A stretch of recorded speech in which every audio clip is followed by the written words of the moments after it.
Doctor Sreevarma ஆயுள் தரும் ஆயுர்வேதா அறுவை சிகிச்சையில்லா குணம் ஆயுள் கால நிவாரணம்.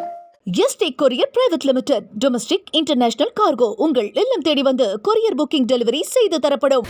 தலைப்புச் செய்திகள்.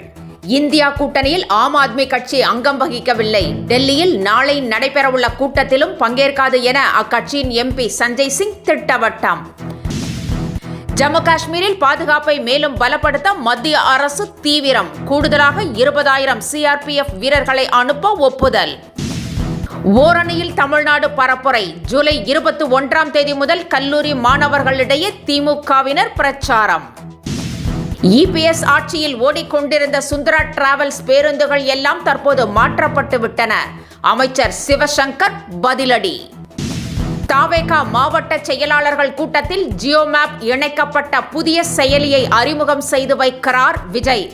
அனைத்து நடவடிக்கைகளையும் நேரடியாக கண்காணிக்க திட்டம். இனி விரிவான செய்திகள்.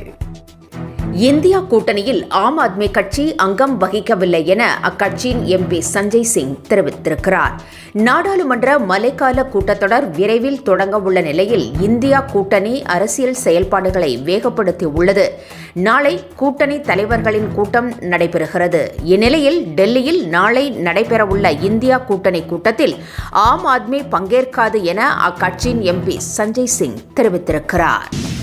பாஜக அதிமுக கூட்டணிக்கு பிரம்மாண்ட கட்சி ஒன்று வர இருப்பதாக இபிஎஸ் கூறியிருப்பது அரசியல் வட்டாரத்தில் பரபரப்பை ஏற்படுத்தியிருக்கிறது. அந்த கட்சி தமிழக வெற்றிக் கழகமா அல்லது நாம் தமிழர் கட்சியா என விவாதங்கள் சென்று கொண்டிருக்கின்றன. ஆங்கில நாளிதழ் ஒன்றுக்கு பேட்டியளித்த இபிஎஸ்ஸிடம் தாவேகா கூட்டணிக்கு வந்தால் கூட்டணி ஆட்சிக்கு ஒப்புக்கொள்வீர்களா என கேட்கப்பட்டது. அதற்கு பதிலளித்த அவர் யூகங்களின் அடிப்படையில் பதிலளிக்க முடியாது என்று கூறினார். ஜம்மு காஷ்மீரில் பாதுகாப்பை மேலும் அதிகரிக்க திட்டமிட்டுள்ள மத்திய அரசு கூடுதலாக சிஆர்பிஎஃப் வீரர்கள் 20,000 பேரை அனுப்ப ஒப்புதல் வழங்கியுள்ளது. பஹல்காம் தாக்குதலை தொடர்ந்து ஜம்மு காஷ்மீரில் பாதுகாப்பை மத்திய அரசு மேலும் பலப்படுத்தி வருகிறது. இந்நிலையில் 30,000 சிஆர்பிஎஃப் வீரர்கள் பாதுகாப்பிற்காக கேட்கப்பட்டது. ஆனால் 20,000 வீரர்களுக்கு மத்திய அரசு ஒப்புதல் அளித்திருக்கிறது. அதானிக்கு எதிராக செயல்படுவதால் தனது மகனை அமலாக்கத்துறை கைது செய்திருப்பதாக சத்தீஸ்கர் முன்னாள் முதலமைச்சரும் காங்கிரஸ் மூத்த தலைவருமான பூபேஷ் பாகல் குற்றம் சாட்டியுள்ளார். தொழிலதிபர் அதானிக்கு எதிராக காங்கிரஸ் போராடுவதால் இதுபோன்ற செயல்களில் மத்திய பாஜக அரசு ஈடுபட்டுள்ளதாகவும் கைது நடவடிக்கை போன்ற தந்திரங்களில் ஈடுபடுவதாகவும் தெரிவித்த பூபேஷ் காங்கிரஸ் அச்சப்படவோ மண்டியிடவோ செய்யாது என்று தெரிவித்திருக்கிறார். பிரபல ஆங்கில பத்திரிகைக்கு பேட்டியளித்த இபிஎஸ் தாவேகாவுடன் கூட்டணி பேச்சுவார்த்தை நடைபெறுவதாக சூசகமாக தெரிவித்ததாக தகவல் வெளியாகியுள்ளது. இந்நிலையில் விஜய் தனது கட்சியினருக்கு அதிரடி உத்தரவு ஒன்றை பிறப்பித்துள்ளார். கூட்டணி குறித்து யாரும் கருத்து தெரிவிக்க வேண்டாம் என்று அவர் அறிவுறுத்தியிருப்பதாக தெரிகிறது.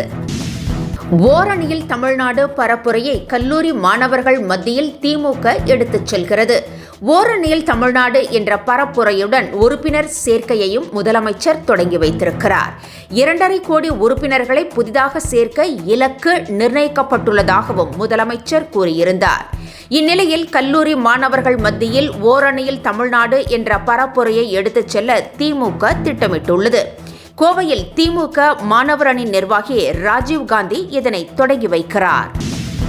இபிஎஸ் ஆட்சியில் ஓடிக்கொண்டிருந்த சுந்தரா டிராவல்ஸ் பேருந்துகள் மாற்றப்பட்டு விட்டதாக அமைச்சர் சிவசங்கர் பதிலடி கொடுத்திருக்கிறார்.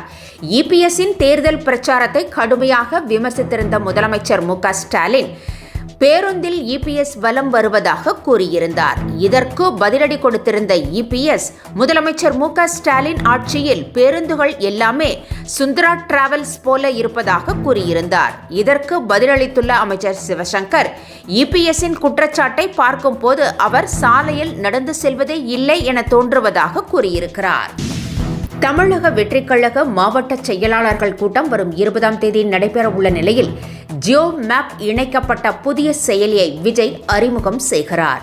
இதில் ஒவ்வொருவரின் இல்லத்திற்கும் நேரில் சென்று உறுப்பினர் சேர்க்கையில் நிர்வாகிகள் ஈடுபட வேண்டும் என உத்தரவிடப்பட்டுள்ளது. வேறு இடத்திலிருந்து உறுப்பினர் சேர்க்கை நடத்த முயற்சித்தால் புதிய ஆப் ஏற்றுக்கொள்ளாது. மேலும் தவறான உறுப்பினர் சேர்க்கையை பதிவு செய்திருந்தால் சம்பந்தப்பட்ட நிர்வாகிகள் மீது கடுமையான நடவடிக்கை எடுக்கப்படும் என்றும் விஜய் எச்சரித்திருக்கிறாராம். என்றும் உங்களுடன் மை இந்தியா. முக்கிய செய்திகளை உடனுக்குடன் தெரிந்து கொள்ள சப்ஸ்கிரைப் பண்ணுங்க, பெல் பட்டனை பிரஸ் பண்ணுங்க. என்றும் உங்களுடன் மை இந்தியா. டாக்டர் ஸ்ரீவர்மா ஆயுள் தரும் ஆயுர்வேதா அறுவை சிகிச்சை இல்லா குணம் ஆயுள் கால நிவாரணம். Yesterday courier private limited domestic international cargo உங்கள் இல்லம் தேடி வந்து கொரியர் புக்கிங் டெலிவரி செய்து தரப்படும்.